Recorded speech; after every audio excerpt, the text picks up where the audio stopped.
नमस्कार दोस्तों, मैं कुंवर प्रशांत सिंह मडार। आज की इस वीडियो में हम चर्चा करेंगे बौद्धकालीन स्तूप के बारे में। अलग अलग राज्यों में बौद्ध स्तूपों को अलग अलग नाम से जाना गया, जिसे आज वर्तमान समय में लोग भूलते जा रहे हैं। तो आज इस विषय को लेकर के आज हम बात करेंगे बौद्धकालीन इतिहास में स्तूप को अलग अलग राज्यों में या अलग अलग भाषाओं में किस नाम से जाना गया। जैसे कि थल, आज वर्तमान समय में हम देखते हैं कि हरियाणा प्रदेश के अंदर बहुत से स्थानों का या भारत प्रदेश राज्य के अंदर बहुत से स्थानों को साथ थल शब्द देखने को मिलता है। जैसे कि हरियाणा में एक कैथल जिला है और राजथल गांव है और अंजनथली गांव है। इन सभी गांव के साथ थल शब्द जुड़ा हुआ है, जो कि बौद्ध सभ्यता का प्रतीक देखने को मिलता है इनके साथ, क्योंकि थल का जो शब्द है उसका अर्थ होता है स्तूप। और प्राचीन समय में जो सिंध प्रांत या पंजाब था, उसके जो राजा थे वो बौद्ध राजा थे और उन्होंने अपने समय में बहुत से बौद्ध स्तूपों का निर्माण करवाया था बुद्ध के समय के बाद। तो कहीं ना कहीं हमें देखने को मिलता है कि जो आज अंजनथली है, बड़थली है या कैथल, अगर इनकी ऐतिहासिक खुदाई होती है तो इनके गांव के अंदर प्राचीन बौद्ध काल के अवशेष देखने को मिलते हैं। खुदाई में अवशेष निकल कर आते हैं। इससे सिद्ध हो जाता है कि यहाँ पर प्राचीन समय में बौद्ध सभ्यता रही है, जिसको सिंध के राजाओं ने या पंजाब के उस समय के राजा थे जिन्होंने, जैसे नाग डायनेस्टी थी, नाग डायनेस्टी के सिख कॉइन्स भी हमें पंजाब प्रांत से और सिंध से मिलते हैं, जिनके अंदर उन्होंने शासन किया था हरियाणा और पंजाब के अंदर। तो ये सभी राजा नागवंश से जुड़े हुए राजा थे और बौद्ध पंथ अनुयायी थे, बौद्ध धर्म को मानने वाले थे। तो इससे सब तो होता है कि जो थल शब्द है वो वास्तविक स्तूप का ही रूप है। स्तूप किसे कहते हैं? अब बात आती है स्तूप किसे कहते हैं।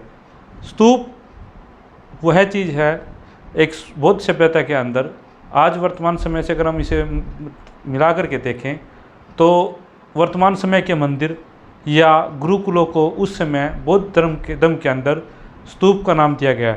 इनके अंदर शिक्षा का केंद्र होते थे ये, और धर्म के कर जो पूजा पाठ था उसका केंद्र स्तूप हुआ करते थे। उनके अंदर बच्चे शिक्षाएं लेते थे, पढ़ने का कार्य करते थे। वर्तमान पाकिस्तान, अफ़गानिस्तान, तजाकिस्तान, उज्बेकिस्तान का अगर देखें तो वहाँ पर हमें एक शब्द देखने को मिलता है तोपे या टोपरा। तोपे का ही अपभ्रंश टोपरा शब्द है, तोप का ही। तो इसका जो अर्थ होता है, अगर हम हिंदी भाषा में देखें तो शीर्ष, शिखर, ऊंचाई या चोटी कहा जाता है।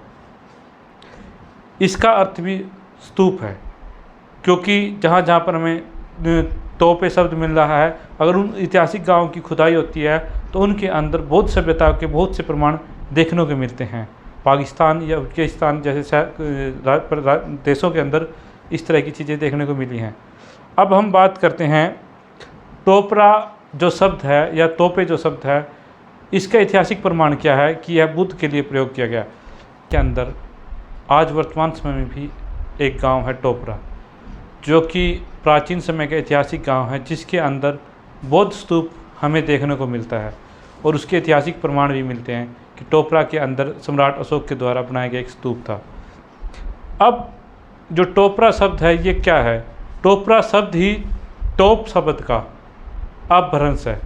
जो तोप शब्द है या टोपरा जो गांव है, इसे प्राचीन टोपरा को पहले टोपरा ही गांव कहा जाता था, जो कि सम्राट अशोक के नाम से विख्यात हुआ था। अब हरियाणा के अंदर देखते हैं कितने बौद्ध स्तूप थे।